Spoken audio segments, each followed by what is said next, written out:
Assalamualaikum warahmatullahi wabarakatuh. Ketemu lagi dengan saya Ines. Hari ini kita akan membahas mengenai bela negara, kemudian bagaimana penerapannya di kehidupan kita, dan kemudian bagaimana tanggapan saya tentang bela negara ini.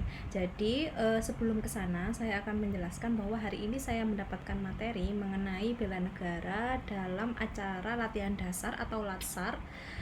Kemudian pertama kita membaca modul dulu dalam bentuk MOOC, kemudian dijelaskan oleh ibu-ibu widya suaranya. Untuk topik bela negara itu sudah terdapat di dalam Undang-Undang Dasar 1945 yang menyebutkan bahwa setiap warga negara itu berhak dan wajib ikut serta dalam pembelaan negara.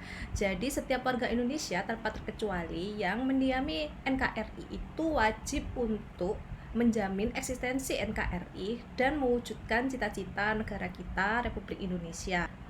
Di dalam materi yang sudah saya dapat tadi, kita ada beberapa hal yang bisa menjadikan atau termasuk dalam ruang lingkup dasar-dasar bela negara. Yang pertama itu adalah cinta tanah air, kemudian yang kedua sadar berbangsa dan bernegara, yang ketiga setia kepada Pancasila, yang keempat rela berkorban untuk bangsa dan negara, yang kelima memiliki kemampuan awal bela negara, dan kemudian ada yang keenam yaitu mempunyai semangat untuk mewujudkan negara yang berdaulat, adil dan makmur.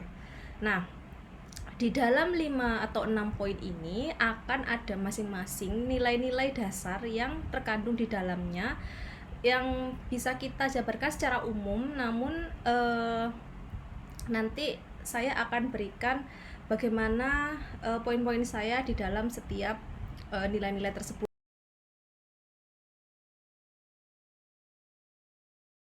Yang pertama ada cinta tanah air. Nah, cinta tanah air ini kita bisa wujudkan dari berbagai tempat atau berbagai suasana ya. Bisa jadi yang pertama kita menggunakan produk-produk UMKM atau produk dalam negeri, karena sekarang banyak sekali produk-produk dari China yang lebih terjangkau atau lebih murah harganya dan kuantitinya itu sangat banyak ada di Indonesia. Nah, untuk mewujudkan dari ruang lingkup yang pertama itu cinta tanah air, kita sebagai warga negara itu harus memiliki kesadaran sendiri untuk menggunakan produk-produk dari dalam negeri ya. Contohnya produk UMKM, kemudian atau di Shopee yang memang produk hasil buatan dalam negeri, contohnya sepatu dari Bandung.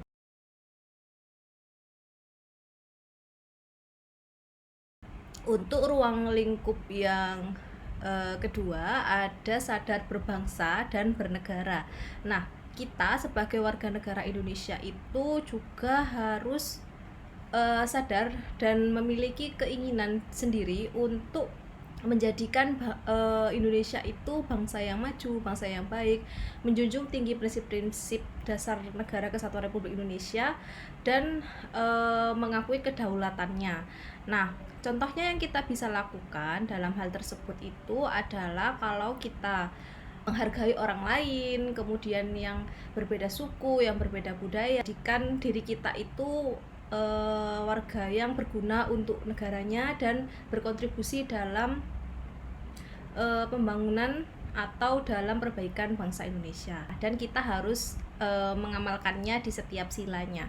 Dalam topik bela negara itu sudah dijelaskan bahwa kita tidak boleh melakukan diskriminasi dan rasisme terhadap sesama bangsa Indonesia, karena nanti akan menjadi terpecah belah seperti itu. Jadi dari materi yang saya dapat hari ini juga bisa saya simpulkan bahwa selama ini yang saya lakukan sebagai dosen atau sebagai warga negara Indonesia sudah banyak yang benar dari topik bela negara. Mungkin ada beberapa yang kurang tepat juga. Salah satu contohnya adalah jika ada orang yang berkelahi atau berselisih paham, itu terkadang karena sedang terbawa emosi jadi malah juga ikut emosi juga seperti itu. Jadi kurang pemahaman diri bahwa jika memang sedang ada berselisih paham, kita gunakan saja konstitusi kita mengenai bela negara ini, yaitu semuanya itu bisa diselesaikan dengan musyawarah mufakat seperti itu. Mungkin itu saja dari saya. Terima kasih atas perhatiannya. Saya akhiri.